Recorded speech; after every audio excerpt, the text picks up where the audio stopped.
आज का जो वीडियो रहेगा इसका नाम है गोचर पर नक्षत्रों का तड़का। जब आप वैदिक का गोचर करते हो उसको क्रिस्पी बनाने के लिए जब आप नक्षत्र लेवल पे जाते हो वो कैसे काम करते हैं, आज वीडियो इसी बात पे रहेगा। आशा करता हूँ आप ध्यान से सुनेंगे, लास्ट तक बने रहेंगे। नक्षत्रा फ्राई ट्रांजिट। सबसे पहले तो गोचर के जो नियम आप लोगों को बताए गए हैं वो बताने हैं किसी भी इवेंट के लिए। जैसे शादी का होना, वैदिक एस्ट्रोलॉजी में प्रेडिक्टिव एस्ट्रोलॉजी वालों ने आपको बताया होगा कि शादी कब होती है, जब सैटर्न लगन या सातवें घर के स्वामी को या लगन को और सातवें घर को देखता है तो सैटर्न क्लियर कर देता है। उसके वजह बृहस्पति ये काम करता है जो सैटर्न ने किए, लगन या लगन के स्वामी में से किसी एक को देखे, सातवें या सातवें के स्वामी को किसी को एक को देखे। फिर उसको एक काम और बड़ा करना होता है कि वो या तो पांचवें घर के और नौवें घर के घर को देखे या स्वामी को देखे। यदि ये नहीं कर सकता तो तीसरा एक ऑप्शन होता है उसके पास, पांचवें या नौवें घर में घर को या पांचवें नौवें घर के स्वामी में से किसी एक को देखे और साथ में शुक्र को देखे, कारका को। तो ये उस समय शादी हो जाती है जब ऐसा ट्रांजिट आता है और दशा इसको सपोर्ट करती है। तो ये आपने वैदिक में प्रेडिक्टिव एस्ट्रोलॉजी में आपने पढ़ा होगा, पढ़ा है ना बेटे? पढ़ा है ना सर? ये हाँ जी सर। हाँ, इसी तरह हर सब्जेक्ट का आपने पढ़ा हुआ है कि कोई भी सब्जेक्ट को हम गोचर में कैसे देखते हैं। प्रेडिक्टिव एस्ट्रोलॉजी का ये फार्मूला है, उसने आपको पढ़ाया हुआ है। तो इसको जब कोई व्यक्ति इससे ज़्यादा रिजल्ट नहीं निकाल पाता, आपने कई बार देखा होगा कि हमें प्रॉब्लम आती है कि कई बार ऐसा भी हो जाता है फिर भी शादी या नहीं होती या किसी ना किसी तरीके से हम परेशानी में आते हैं। तो उसके लिए मैं आगे की बात करना चाहता हूँ आपको, तो वो मैं आपको बताना चाहता हूँ। थोड़ा सा आपकी मेहनत है, ज़्यादा नहीं, थोड़ी सी आपकी मेहनत है। ये आपको मेरा दिख रहा है जो लिखा हुआ है मैंने? Yes sir. तो मैंने जो ये लिखा हुआ है नक्षत्रा फ्राई ट्रांजिट, तो ये लिखा है, दिख रही है। जैसे ये एक लड़की है रेणुका भट्ट, या कोई हॉरोस्कोप ले लेते हैं ABC, अभी पैदा हुआ उसी की हॉरोस्कोप लेते हैं, ना उसके किसी के साथ कंट्रोवर्सी होगी ना कोई बात। ये लो, ये नई पत्री बना दी, न्यू बॉर्न पत्री बना दी, तो ये बन गई। बड़ा सिंपल सा फार्मूला है। इसमें हमने जो आपके हिसाब से है, सबसे पहले राहु जो है वो दशा चल रही है। सब ये फार्मूला तो आपको मुझे नहीं याद होगा कि transit is subservient to the dasha system. तो शादी क्योंकि दशा सिस्टम, अंतरदशा सिस्टम और प्रत्यंतर दशा लॉर्ड के बिना मर्जी के नहीं हो सकती, इसलिए सबसे पहले हम दशा में जाएंगे। इनको चेक कैसे करना है कि क्या राहु शादी चाहता है? Very simple. तो राहु का संबंध या राहु खुद से या इसके नक्षत्र से, पहले घर, दूसरे घर से, सातवें घर से और 11वें घर से होना चाहिए। दूसरा घर कुटुंब की बढ़ोतरी होती है जब आपकी शादी हो जाती है। सातवां घर तो होता ही शादी का है। 11वां घर उसकी इच्छा पूर्ति का है। इस बात में समझने में तो आपको परेशानी नहीं आएगी। अब संबंध को कैसे स्थापित करना है?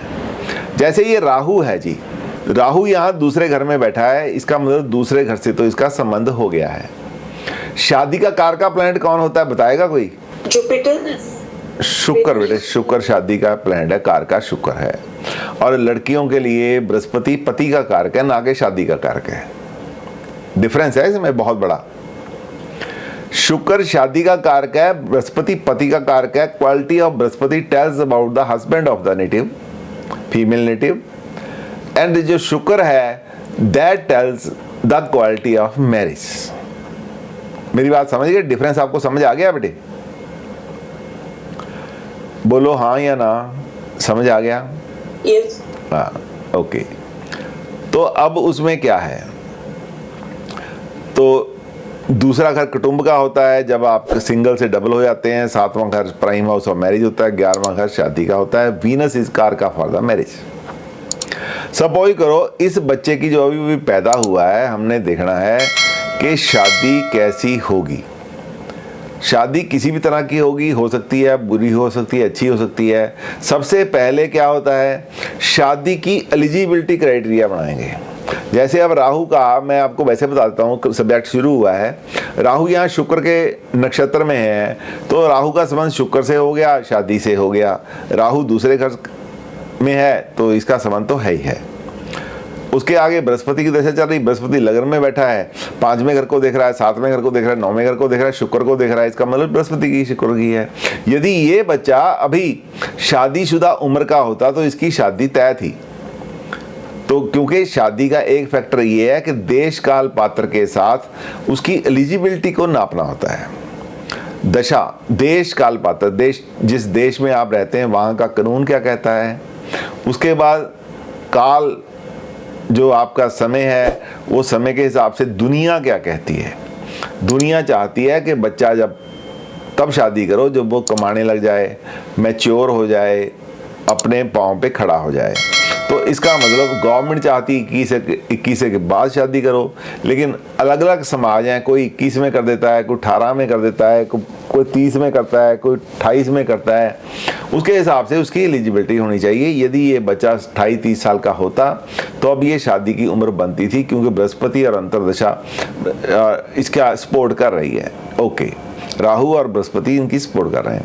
लेकिन अब इसकी हम प्रैक्टिकल देखेंगे। यदि आज बच्चा पैदा हुआ, माँ बाप आपके पास आ गए, कब हुआ, तो आप क्या करेंगे, सबसे पहले उस उम्र में जाएंगे जब इस बच्चे की शादी होगी। तो शादी की उम्र को मैं क्या बोल दूं, कितनी उम्र में ले लें इसको?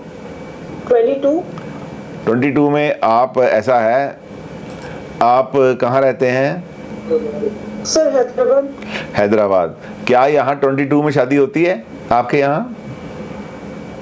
यस सर, यहाँ पे फीमेल के अर्ली मैरिज का। ओके, चलो हम 22 में लेते हैं बेटे, आपको नाराज नहीं करेंगे, आपका 100% लेंगे, उसमें क्या दिक्कत है। तो 22 में चलते हैं। इसका मतलब 22 प्लस 22 44 आ गया जी। तो इसका मतलब क्या है कि हमें यहाँ जाना पड़ेगा, 44 के पास जाना पड़ेगा। ये लो 44 आ गया। अब जुपिटर वीनस की दशा में शादी के लिए if she is a girl she is eligible. तो शी इज एलिजिबल, कब एलिजिबल? जब ये इसको 44 आगे एक्सपेंड करने के लिए इसको यहाँ से लेते हैं, तो अब यहाँ, तो ये अब अवेलेबल है। अब बृहस्पति में शुक्र की दशा आ गई है। शुक्र तो वैसे ही कारक है, चाहे उसको शादी हो चाहे ना हो, शुक्र तो वैसे ही हम शादी का कारक मानते हैं। हमने 3 स्टेप तक देखना होता है, 3 स्टेप तक, महादशा, अंतर्दशा, प्रत्यंतरदशा। अब बृहस्पति यहाँ का महादशा स्वामी है और शुक्र जो है वो यहाँ का अंतर्दशा का और प्रत्यंतरदशा का स्वामी है, जिस एज में शादी होनी है। तो हम सबसे पहले जाएंगे बृहस्पति के पास। बृहस्पति क्या शादी के हक में है या नहीं, कोई बताएगा? एनीबॉडी, कोई बताओ, बृहस्पति शादी के हक में है या नहीं? सर वो 7th हाउस को तो देख रहा है बट रेट्रोगेट है। रेट्रोगेट को छोड़ो बेटे। सो सर है फेवर में, क्योंकि 7th हाउस पे एस्पेक्ट है सर उसका। 7th हाउस पे एस्पेक्ट है, 5वें घर को देख रहा है, 9वें घर को देख रहा है, शुक्र को भी देख रहा है। सबसे बड़ी बात शुक्र को देख रहा है। अब शुक्र के पास तो शादी होती है, चाहे वो देखे ना देखे, शुक्र की कोई कमी नहीं है। तो इसका मतलब यहाँ पे इसकी शादी हो जाएगी। यदि ये लड़की हैदराबाद में रहती है, हैदराबाद में पैदा हुई है, तो इसकी शादी में कोई अड़चन नहीं आने वाली है। ठीक है, तो अब कोई और आपका देखते हैं कि क्या इसकी डिनायल ऑफ मैरिज तो नहीं है। सबसे पहले ये देखना है डिनायल ऑफ मैरिज क्या होती है। बाधक तो वीनस है, तो हाँ जी, वीनस कंबस्ट है। कोई बात नहीं, कंबस्ट है वो बाद में आता हूँ, एक एक सब्जेक्ट को देखेंगे बेटे, आपको पूरा सिखाएंगे। सबसे पहले हम देखते हैं कि दशा तो है, कोई बादकेश तो नहीं बीच में पंगा डाल रहा। अब इसके लिए बादकेश कौन है? आपने मुझे को रिस्पॉन्स देना है बेटे, मैं आपको सिखा रहा हूँ, मुझे नहीं सीखना है। सर मरकरी बादकेश है। मरकरी बादकेश है। अब जब मरकरी बादकेश है तो हम बोलेंगे मरकरी की दशा तो नहीं है, तो मरकरी की यहाँ पे कोई दशा नहीं है। यदि कोई अंतर प्रत्यंतर आता है तो उसको निकाली दो बीच में। और मरकरी भी बादकेश नहीं रहेगा जब उसका नक्षत्र स्वामी उसके हक में है। अब मरकरी किसके नक्षत्र में है बेटे? विशाखा नक्षत्र में है। विशाखा नक्षत्र किसका होता है? जुपिटर। जुपिटर। कमलेश जी, विशाखा नक्षत्र किसका होता है? हाँ जी, गुरु का। हाँ, मीनाक्षी किसका होता है? जब अब गुरु शादी चाहता है ना, मैं जो आपको पॉइंट बता रहा हूं बहुत इंपॉर्टेंट है, गुरु शादी चाहता है ना? Yes sir. तो इसका मतलब बाधक बादकेश नहीं रहा, बादकेश भी बादकेश नहीं रहा यहाँ पे जब उसका नक्षत्र चाहता है कि वो शादी करे, क्योंकि नक्षत्र स्ट्रांग होता है प्लेनेट से। मेरी बात समझ गए? अब जो बृहस्पति है वो चाहता है, शुक्र चाहता है शादी हो जाएगी। बादकेश यहाँ यदि बुध की दशा आ भी जाती तो वो भी बादकेश नहीं था। अब रूल क्या है? मैं आपको वैदिक एस्ट्रोलॉजी से हटके नक्षत्र एस्ट्रोलॉजी के 5 रूल बताने जा रहा हूं। इनको आप अच्छे से देख लें, जो आपके काम आएंगे जी। ये काम की बात है, ये काम की चीज है। यदि आप कहोगे, जब आपको समझ आ जाएगी आपके ग्रुप में डाल दूंगा। सबसे पहले आपको पता चल गया कौन प्लैनेट शादी देता है, कौन नहीं देता है। कोई 2 प्लैनेट जो शादी के हक में हैं वो विद इन 1 डिग्री इकट्ठे हो जाएं। आज के बाद आपकी प्रेडिक्शन की धार बहुत तिखी होने वाली है, इसको समझ लो। बस 5 पॉइंट है। कोई प्लैनेट जो शादी देते हैं उनको एक तरफ लिख लेना है, जैसे बृहस्पति शादी दे रहा है यहाँ पे, शुक्र शादी दे रहा है यहाँ पे, बुध शादी दे रहा है यहाँ पे। ऐसे प्लैनेट को हमने एक तरफ लिख लेना है। वो गोचर में घूमते हुए विद इन 1 डिग्री जिस दिन इकट्ठे हो जाएंगे उस दिन मैरिज फिक्स हो जाएगी। मैरिज किसको बोलते हैं? एस्ट्रोलॉजी की भाषा में मैरिज किसको बोलते हैं? मैरिज ऐसे नहीं बोलते कि मैरिज दुल्हन अपने घर चली गई। ये शादी की डेट नहीं है। शादी की डेट है जिस दिन लड़का और लड़की ने आपस में देखने के बाद यस कर दी। आप लोगों को सबको अपनी अपनी शादी की डेट तो याद है, लेकिन आप लोगों को कभी भी वो डेट नहीं याद होगी जिस दिन आपने अपने स्पाउस को सिलेक्ट किया था। उस दिन आपकी कमिटमेंट हो गई है। That is a day. हम जो प्रेडिक्शन में निकालेंगे that will be the day जिस दिन कमिटमेंट हुई। उस दिन 2 प्लैनेट विद इन 1 डिग्री इकट्ठे होंगे तो शादी कमिटमेंट हो जाएगी। शादी अननेचुरल है। उस दिन शादी अननेचुरल क्यों है, कमिटमेंट नेचुरल क्यों है? कमिटमेंट के समय में आपको किसी की जरूरत नहीं पड़ती। लड़का और लड़की वाले के पेरेंट्स जाते हैं, एक दूसरे को देख लेते, पसंद कर लेते हैं। इवन उनको अपने भाई को बुलाने की भी जरूरत नहीं पड़ती कि भाई चाचा को बुला लो, लड़की के ताया को बुला लो। सब लोग अपने अपने घर में बिजी हैं। आप बोलते हैं कि देखो जी हम गए थे, लड़का देख के आए हैं, उनको सेलेक्ट कर लिया, हमने मिठाई का डिब्बा दे दिया, साथ में शगन डाल दिया। लेकिन जब शादी होती है, सगाई होती है, वो आर्टिफिशियल है। वो क्यों आर्टिफिशियल है? आप सगाई वाले दिन, आप शादी वाले दिन देखते हैं कि कौन सा मुहूर्त निकालें जो हमारे लिए अच्छा हो, हमारे परिवार के लिए अच्छा हो। ये दुल्हा दुल्हन जो अपनी ज़िंदगी शुरू कर रहे हैं इनके लिए ऑस्पिशियस टाइम को मुहूर्त निकालेंगे। वो पंडित जी निकाल के देते हैं। अचानक कुछ नहीं होता है। उसके बाद फिर आप देखते हैं कि भाई बाहर रह रहा है, बहन बाहर रह रही है, वो कब आएंगे, उनको छुट्टी कब मिलेगी। किसी का ब्रदर फौज में है, उसको छुट्टी कब मिलेगी। कोई दूर स्थान में है, उसको छुट्टी कब मिलेगी। आप देखते हैं कि कौन सा ऐसा मौसम ठीक रहेगा कि हमारे घर में यदि जगह कम है तो बड़े आराम से आएँ और निपट जाएं। कौन सी ऐसी समय होगा जब बैंक्वेट हॉल खाली होंगे। 20 तरह के आप कैलकुलेशन लगाते हैं, उसके बाद शादी डिसाइड करते हैं। That is shaadi is date is fabricated by you, not by God. इसलिए शादी करना, शगन करना, ये आर्टिफिशियल डेट्स हैं। What is natural? जब लड़का लड़की को सिलेक्ट करने जाता है, लड़की लड़के को सिलेक्ट करने जाती है, उनको पता नहीं होता कि आज सिलेक्ट होंगे या नहीं होंगे। अचानक एक दूसरे को आप पसंद करते हैं, दोनों के परिवार आपस में बधाई देते हैं और एक बंदा कमिट करके शगन डाल देता है और दूसरी पार्टी रेसिप्रोकेट करती है उसको, उसके बदले में शगन डाल देती है। That is a natural. जब ना लड़के को पता है ना लड़की को पता है कि हमारी शादी होनी है, दैट इज ए नेचुरल। इसलिए आपको जब भी डेट निकालनी है, ये कह के निकालनी है कि मैं शादी की डेट नहीं दे रहा आपको, मैं आपको कमिटमेंट की डेट दे रहा हूं। मेरी बात से आप सहमत हैं? कोई बताए, क्या सहमत हैं? कमलेश जी सहमत हैं? यस। हाँ, तो अब ऐसे में सबसे पहला रूल कि कोई दो प्लैनेट जो शादी दे रहे हैं विद इन 1 डिग्री इकट्ठे हो जाएं, दशा अंतरदशा प्रत्यंतर दशा शादी देने वाले प्लैनेट्स की चलती हो, तो वो that is a day of commitment. कभी ऐसा नहीं भी हो सकता तो क्या होना चाहिए? कोई 3 प्लैनेट जो शादी देने के लिए हकदार हैं, शादी के हक में है, चाहते हैं कि इस बच्चे की शादी हो जाए, वो एक घर में इकट्ठे हो जाएं। कहाँ हो जाएं? एक घर में इकट्ठे हो जाएं। चाहे एक 2 डिग्री पे है, दूसरा 22 डिग्री पे है, तीसरा 28 डिग्री पे है, डज नॉट मैटर। ऐसे हुए कि पहला तो ये हो गया कि 2 दोस्तों ने हाथ में हाथ पकड़ के कमिटमेंट की कि ये तो काम करके ही जाना है आज। वो तो फाइनल कमिटमेंट होती है, बंदा मर जाता है या मार देता है।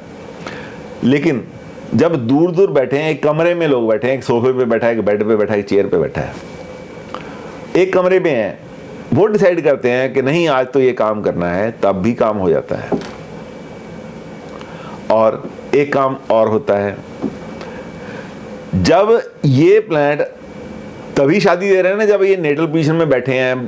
बृहस्पति लगन में बैठा है इसीलिए शादी दे रहा है ना। शुक्र 9वें घर में बैठा है, शुक्र कार का शादी का तभी दे रहा है ना। शुक्र उसके बाद कोई और प्लैनेट जो शादी दे रहा है, वहां जहां बैठा वहां से बैठ के हम उसकी एलिजिबिलिटी देख रहे हैं ना।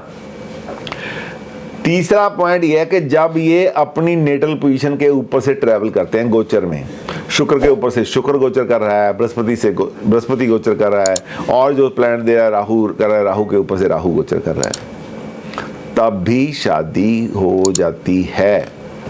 ये 3 तो है सॉलिड। उसके बाद थोड़े से कम सॉलिड हैं, हम बोलेंगे संभावना है। वो कब संभावना है? जब वो अपनी गोचर करते हुए प्लैनेट अपनी नेटल पोजीशन को देख रहे होते हैं। और उसके बाद इससे थोड़ी कम संभावना कब है? जब वो शादी वाले घरों के ऊपर से गुजर रहे होते हैं। जैसे एक प्लैनेट दूसरे घर के ऊपर से गुजर गया, एक्सपेंशन और कुटुंब का हो गया। एक प्लैनेट 7वें घर से ऊपर के गुजर गया और जो शादी देना चाहता है, इसका मतलब शादी वाले घर में वो आ गया जहाँ चाहता है वो। एक 11वें घर से इच्छा पूर्ति कर रहा है, 3 प्लैनेट वहाँ से भी गुजरते हैं, तब भी शादी हो जाती है। तो ये है 5 टोटल पोजीशंस जब शादी होती है। और उसके बाद कुछ रूल्स हैं जिनमें से 1-2 मैंने करवा दिए हैं, बाकी आपको करवाता हूँ। रूल्स क्या है? Transit combination in maximum strong in conditions.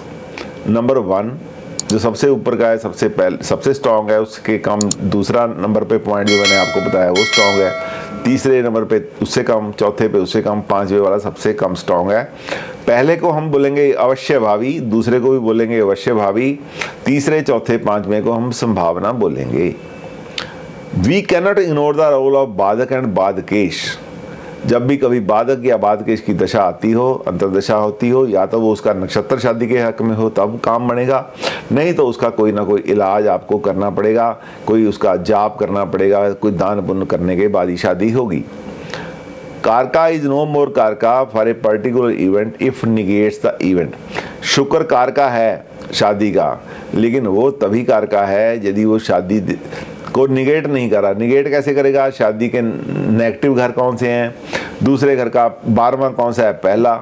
7वें का 12वां कौन सा है? छठा। और 11वें का 12वां कौन सा है? 10। जब कोई प्लैनेट एक पहले घर का, छठे घर का, 10वें घर को सिग्निफाई करता है, तब वो शादी के हक में नहीं होता है, शादी को डिनाई करता है। यदि कार का प्लैनेट शुक्र जैसा ऐसा करता है तो हम शुक्र को कारगर नहीं मानेंगे। बड़ी सिंपल सी बात है। सर ये बता दीजिए, ये जो भी आपने बताया ना सर। हाँ मैं करता हूँ बेटे, आप सुन लो। दशा system should support the event. दशा सिस्टम मैंने पहले बताया है कि जो भी दशा है आपकी, वो उसको चाहिए कि वो इवेंट को सपोर्ट करे, और वो मैंने आपको बताया है। यदि आप जो भी आपको वैदिक में पता है कि वैदिक में कोई इवेंट कैसे होता है, यदि आप उसको ये नक्षत्र का तड़का लगा देंगे तो आपकी भविष्यवाणी में 4 चांद लग जाएंगे। कभी झूठे नहीं पड़ोगे, कभी आपको ह्यूमिलेशन का सामना नहीं करना पड़ेगा। आपको मेरी बात अच्छी लगी है तो मैं आगे बात करूं। सर बहुत अच्छा पॉइंट था अभी वो जो आपने बादकेश का बताया ना। बादकेश जो है वो गुरु के नक्षत्र में ही था, तो वो बादकेश का फल कम हो गया। तो वो एक बहुत अच्छा पॉइंट था सर, वो पता नहीं था अभी तक। तो यदि ये बात आपको अच्छी लगती है तो मैं आगे बढ़ता हूँ। आगे मैं आपको बताता हूँ कि छठे घर से कैसे संबंध होगा और 10वें घर से। हाँ निगेशन पे आ रहा, निगेशन ही बता रहा हूँ। जैसे हम यहाँ बोलेंगे कि सूर्य छठे घर से संबंध रखता है, लेकिन सूर्य 8वें घर में बैठा है और सूर्य 7वें घर को देख रहा है। सूर्य जुपिटर के नक्षत्र में है। जुपिटर में नक्षत्र के होने की वजह से इसका 1 नंबर के साथ रास्ता हो गया। छठे घर का स्वामी होने की वजह से ये छठे घर में आ गया और 8वें घर में खुद बैठा है। तो एक तो बात करेगा ये, क्योंकि ये विशाखा नक्षत्र में है, बृहस्पति के हक में है, शादी तो होने देगा, शादी को नुकसान तो नहीं कर सकता, लेकिन क्योंकि ये छठा घर को रिप्रेजेंट कर रहा है तो इसका मतलब ये हो गया 8वें घर के साथ बैठा है कि शादी हो जाएगी, लेकिन शादी में ह्यूमिलेशन का सामना करना पड़ेगा, शादी में थोड़ी सफोकेशन का सामना करना पड़ेगा, क्योंकि जो छठा घर है वो 8वां घर है, वो अच्छे नहीं होते हैं। 7वां घर का 12वां छठा घर है। ये समझ गए मेरी बात? तो ये रिस्पेक्ट पॉइंट ऑफ व्यू से सूर्य रिस्पेक्ट का कारका है, मान सम्मान का कारका है। तो आपको आपके स्पाउस से रिस्पेक्ट नहीं मिलेगी। जब भी सूर्य की दशा आएगी तो आपको शादी में सफोकेशन का सामना करना पड़ेगा। मेरी बात समझे आप? तो अब चलते हैं जो शादी में खराब करते हैं प्लैनेट, वो भी देखते हैं, आपको दिखाता हूँ। आपके पास है कोई और? उसको नया लगा देते हैं। किसी की शादी होने वाली है, लेट हो रही है, उसकी दे दो, लगा देते हैं। मैं दूं अपनी बेटी की? दे दो। बताओ बेटे, नाम बताओ बेटी का। श्रेय। चलिए जी, ठीक है जी। हॉरोस्कोप देख लो जरा। Yes sir. हाँ जी, क्या बताना चाहते हैं इसके बारे में? आप बोलिए थोड़ा सा, आपने क्या देखा हुआ है। तो यहाँ आप गलत होंगे, मैं आपको ठीक करूँगा। सर मैंने तो इसका अभी ऐसा कुछ देखा नहीं है। जो बात है वो ये है कि इसने खुद लड़का पसंद किया हुआ है, उनसे अभी हमारी बातचीत चल रही है। अच्छा जी। तो बस अभी मुझे ये देखना है कि सक्सेसफुली शादी हो जाएगी। ओके, तो देखो सबसे पहले बृहस्पति, और कब तक? सबसे पहले सक्सेस की बात करते हैं। तो उस समय 7वां घर आपके दिमाग में आना चाहिए। Yes sir. 7वां घर किसी पाप कर्त्री योग में ना हो, किसी 7वें घर का मालिक किसी पाप कर्त्री योग में ना हो। यहाँ पे सबसे पहले है 7वां घर किसी भी एक केतु का साया है 7वें घर के ऊपर। Yes sir. ठीक है जी। अब 7वें घर का स्वामी बुध जो है 12वें घर में बैठा है। कोई बात नहीं, 12वें घर में बैठे चाहे, उसमें कोई हमें आपत्ति नहीं है। और यहाँ पे सूर्य 7 में बैठा है। जो 12वां घर होता है बच्चे के बेडरूम का होता है। यहाँ सूर्य की गर्मी ज़्यादा डिजायर्ड नहीं होती है, यहाँ पे मधुर बातें होनी चाहिए। चंद्रमा और बुध इकट्ठे बैठे हैं। जो आपका बच्चा है वो इंटेलिजेंट है, चंद्रमा Yes, sir. बुध आदित्य योग जो बनता है बहुत बच्चे को इंटेलिजेंट बनाता है, बढ़िया बनाता है। और जैसे आपका 7वें घर का स्वामी 12वें घर में बैठा है, अच्छा है, लेकिन यहाँ सूर्य का होना ज़्यादा अच्छा नहीं है। सूर्य 6ठे घर का स्वामी है। यहाँ पे यदि हम ज़्यादा कम्युनिकेट करते हैं तो बात बात पे पति पत्नी का कई बार थोड़ा सा मनमुटाव होता है, झगड़ा हो जाता है, ठीक है। और केतु जब 7th हाउस को देखता है थोड़ी सी डिससेटिस्फेक्शन देता है। और बृहस्पति जो पति का कारक है, जिसके भी 7वें घर में होता है बृहस्पति, वो लड़की हमेशा ये उसको अलांबा रहता है कि जो मेरा पति है मेरे को समझता नहीं है अच्छी तरह। अभी इनकी बातें सुनना आपस में बैठे तो अभी भी इसके मुंह से ये निकलता होगा कि यार ये अपनी बात करता है, मेरे को समझने की कोशिश नहीं करता। तो इसका एक डायलॉग रहेगा पूरी जिंदगी, शादी किसी से भी कर देना, कि आपने कभी मुझे समझने की कोशिश ही नहीं की, आप मुझे समझा ही नहीं, ठीक है। ऐसा नहीं है कि पति समझता नहीं है, इनको ऐसा लगता है कि मेरे को समझा नहीं जा रहा। मेरी बात समझे? Yes sir. हाँ, तो इनको ऐसा लगता है। अब भी इसकी यदि उसके साथ एसोसिएशन उसकी पुरानी है, अब भी ये इसकी कंप्लेंट करती होगी कंप्लीट, ठीक है।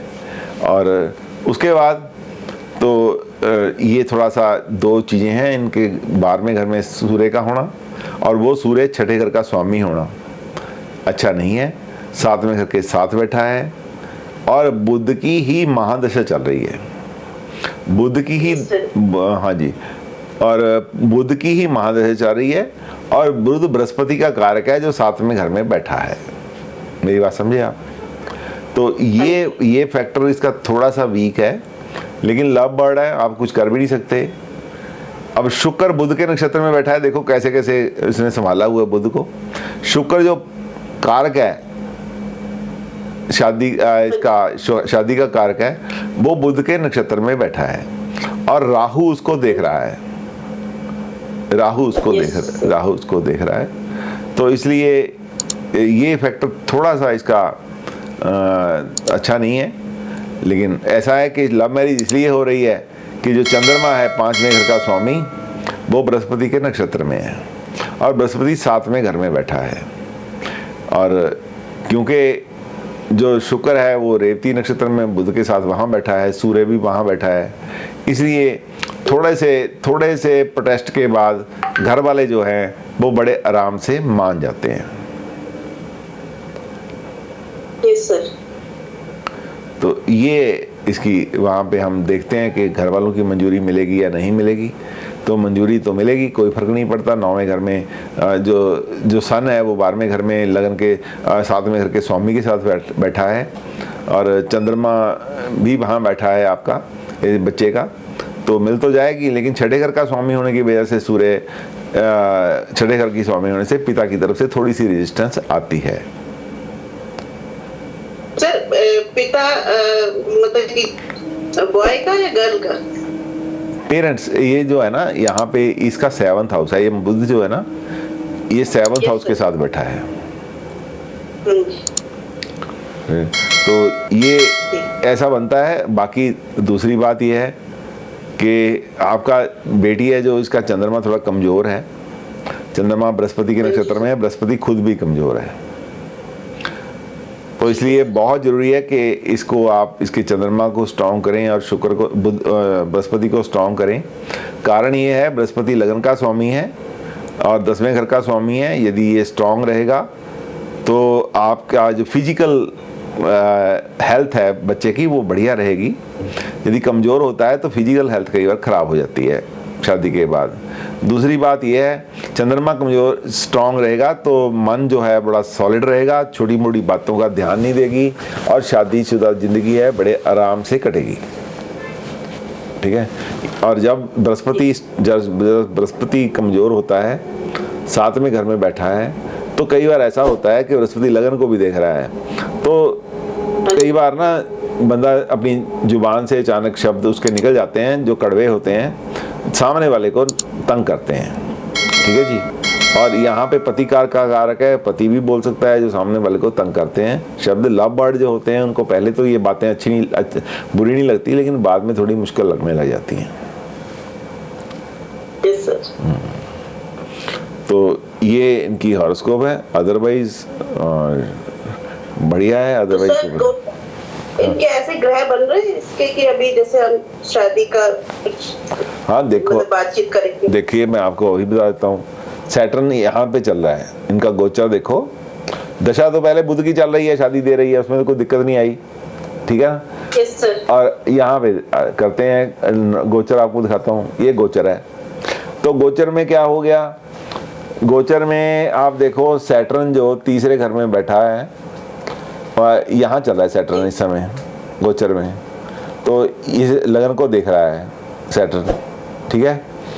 और तीसरे घर से, यहाँ से 11वें घर से तीसरी दृष्टि से लगन को देख रहा है, शुक्र को देख रहा है, और कोई प्रॉब्लम नहीं है। यहाँ से पहले आके अभी जनवरी में चला जाएगा, ये बुध को भी, बुध के ऊपर चला जाएगा, इसलिए सैटर्न ने अपनी तरफ से क्लियर कर दिया। बृहस्पति लगन में बैठा है, 5वें घर को भी देख रहा है, 9वें घर को भी देख रहा है, शुक्र को भी देख रहा है। ये तो ऐसा बनता है कि आप इनकी शादी जनवरी के बाद किसी भी समय कर सकते हैं। ठीक है सर। किसी भी समय अचानक आप कहोगे कि शादी कर लो भाई, ऐसा नहीं है, लंबा नहीं चलने वाला, तो आपने इकट्ठे रहना, शादी कर लो। Okay sir. तो ये चलो ऐसा है कि आज मैंने जो आपको गोचर कराया ना, इसको आप तरीके से करने की कोशिश करना। आशा करता हूँ ये नक्षत्रों का तड़का गोचर के ऊपर आपको पसंद आया होगा। यदि अच्छा लगा तो नेक्स्ट वीडियो पे इसके ऊपर प्रैक्टिकल आएगा, उसको भी आपके पास जो वीडियो है अच्छी समय पे पहुँचे, इसके लिए ज़रूरी है कि आप सब्सक्राइब करें, लाइक कीजिए, शेयर कीजिए। Thank you very much.